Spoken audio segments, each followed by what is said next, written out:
लेके इधर आ जाइए, कुर्सी लेकर के आ जाइए। तो आपको गांव में लोग कैसे पहचानते हैं?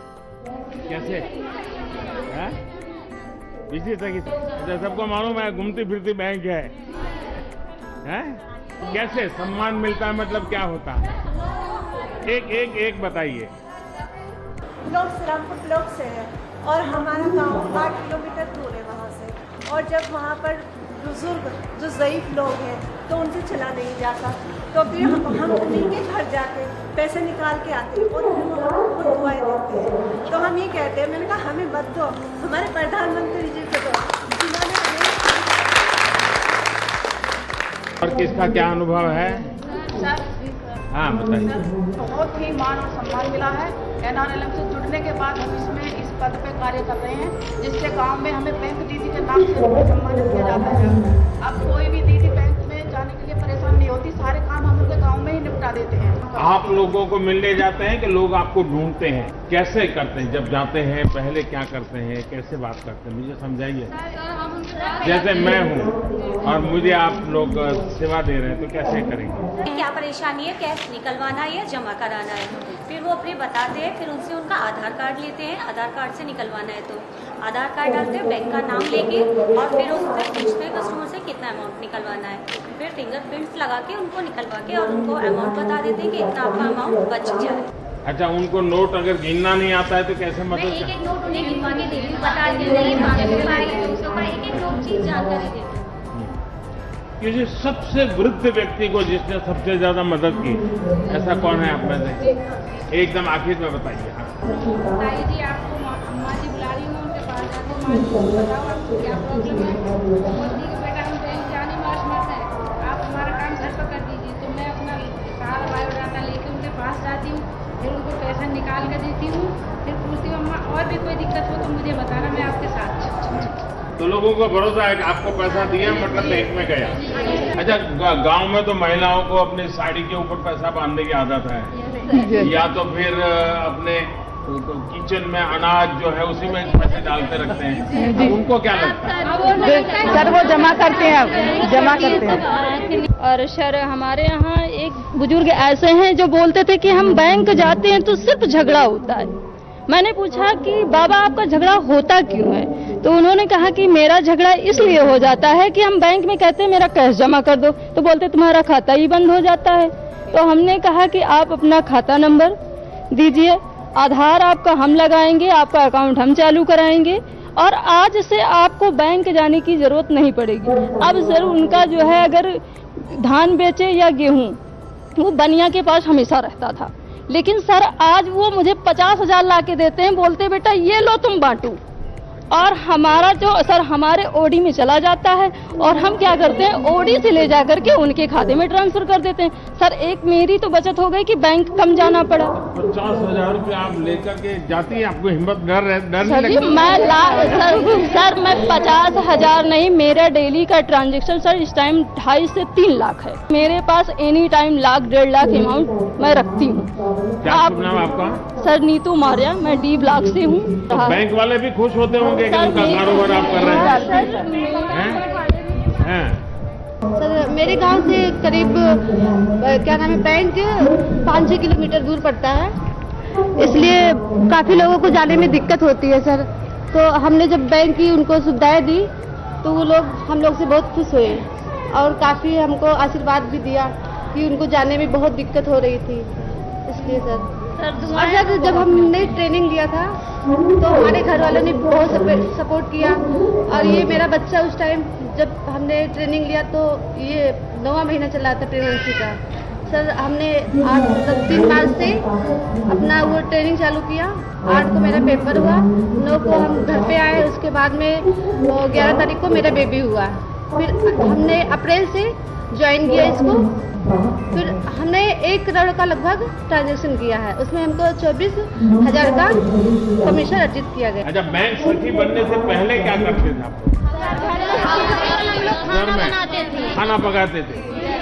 सर पहले जब मैंने बैंक में काम नहीं करती थी सर, मैंने खाना बनाती थी और मेरा उतना इज्जत सम्मान नहीं था जितना मुझे अब बढ़ा है। हमारे गांव में जब से सभी लोग जान गए कि ये बैंक खोली है, मैंने सबसे बताई हूँ। हमारे गांव में जितनी बुजुर्ग महिला हैं, विकलांग महिला हैं, जितनी बीमार महिला हैं, जो ऐसे महिला जो लोग हैं, मैं उनके घर जा करके खाता भी खोलती हूँ और पैसा भी लेन देन करती हूँ। हमारे कार्ड से वो लोग बहुत खुश हैं सर। आपने जमा किया और जब बैंक वालों को दिया और कम पड़ गया, गिनती में गड़बड़ हो गई, तो क्या करते हैं? ऐसा होता है? 3 बार गिनते, 4 बार गिनते। बहनों का ऐसा होता है, जब भी उनको काम का मौका मिलता है वो अद्भुत करके दिखाती है। चलिए, आपको मेरी बहुत बहुत बधाई।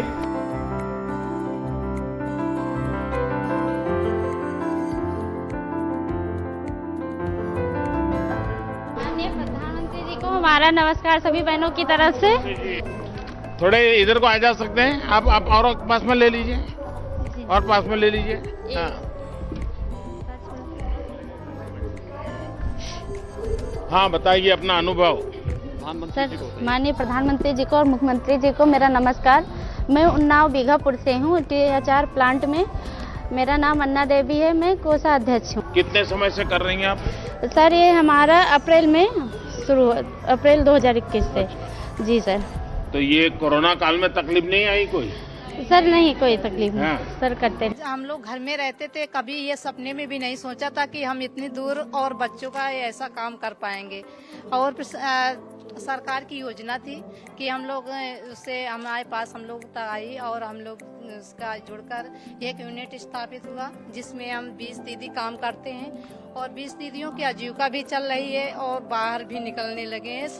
और सम्मान भी घर में भी मिलता है और बाहर भी मिलता है सर। आपको लगता है कि अगर ये कुपोषण है जी जी तो उसके कारण बच्चों के विकास में बड़ी कठिनाई होती है, जी बेटियों के विकास में कठिनाई होती है, जी सर।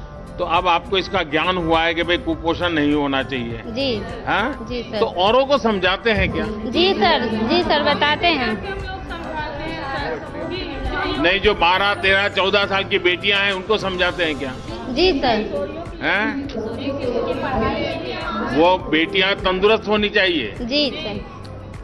अगर वो बेटी तंदुरुस्त नहीं है और अगर वो माँ बनती है तो बच्चा भी तंदुरुस्त नहीं होता है। जी सर। तो जीवन भर उसको मुसीबत झेलनी पड़ती है। जी जी तो ये चीजें समझाते हैं आप? जी सर।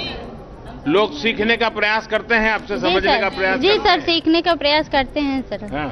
जी सर, पहले से बहुत अच्छा मतलब कि पहले जो था उससे, हाँ, बताइए। जो पहले मतलब पुष्टाहार आता था उससे क्या कहते हैं बहुत अच्छा वो हुआ है। सब लोग कहते भी हैं कि आप जो बनाती हैं उसमें जो रॉ मटेरियल डाला जाता है उससे उसका टेस्ट भी अच्छा आता है और हमारे बच्चे स्वाद से उसको खाते भी हैं। और वह हम लोग जो उसकी साफ सफाई और हर चीज की गुणवत्ता को ध्यान में रखते हुए उसको बनाते हैं, क्योंकि हमारे जो बच्चे खाएंगे, जैसे हमारे बच्चे हैं वो भी तो हमारे ही बच्चे हैं, तो हमको उनके स्वास्थ्य को ध्यान में देखकर उसको बनाया जाता है। हमारी जो महिलाएं प्लांट में काम करती हैं और वो सब भी बहुत अच्छी तरीके से साफ सफाई से अच्छे से हम पूर्ण गुणवत्ता के साथ हम पोषाहार को बनाते हैं।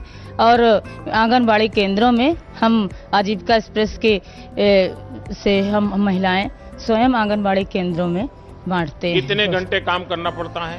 8 घंटे। 8 घंटे। अच्छा, और लोगों का मन करता है आपके साथ आकर के काम करने का? लोग कहते हैं कि हमको जुड़ना है। महिलाएं जितनी है ना वो होती हैं कि हम लोग भी बाहर चलें और काम करें। आप कुछ कहना चाहती हैं? सर, मैं ये कहना चाहती हूँ कि जो मेरी फ्रेंडें हैं वो बहुत मुझसे कहती हैं कि बहन मुझको भी लगा लो, मुझको भी लगा लो। आप लोगों ने अच्छा किया, इसके कारण अब और जगह पे करने की हिम्मत आई हमारी। चलिए, आपको बहुत बहुत शुभकामनाएं। धन्यवाद सबका।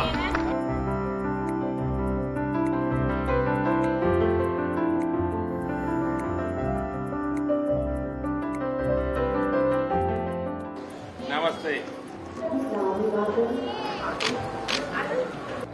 ये छोटी छोटी बच्ची आ जाइए, सब इधर अपना अनुभव बताइए, क्या क्या हुआ है? इस योजना से हमें बहुत लाभ हुआ है। हाँ। पढ़ाई में हमें सहायता मिली है। अच्छा, पढ़ाई में मन लगता है? तो अभी तो स्कूल बंद थी, तो क्या करते? तो अब आ गया है ऑनलाइन। अब ज्यादा ऑनलाइन अच्छा लगता है कि स्कूल जाना अच्छा लगता है? स्कूल जाना। नहीं, स्कूल जाएंगे तो भी ऑनलाइन पढ़ना चालू रखेंगे, नई नई चीजें पढ़ सकते हैं, पढ़ सकते हैं ना। ये ऐसी योजना है जो बेटियों के लिए बहुत बड़ा संबल है। जब बेटी 18-20 साल की होगी, जब कॉलेज जाना होगा, तो घर को लोगों को लगेगा भाई अब तो इसके पास पैसे हैं, हम उसको देते हैं, ये लगेगा उसको। सर आपने जो किया है ऐसा तो अभी कोई नहीं किया, बहुत सहयोग करते हैं बेटियों को, इससे हम लोग बहुत खुश हैं। हम लोगों को बहुत सहयोग मिल रहा है, इसके अलावा और क्या चाहिए। बेटियों को बहुत हम लोगों का हिम्मत हुआ जो आगे हम लोग बढ़ा पाएंगे। इससे बेटी को पढ़ाने का जन्म से है तो भाई अभी भी है, उसके आगे भी पढ़ाई लिखाई में सब में भाई हम लोग को सुविधा है। बस ऐसे ही आप बेटियों के विषय में सोचते रहें और बेटी भी आगे बढ़े। कुछ भी हो जाए बेटी को पढ़ाना चाहिए।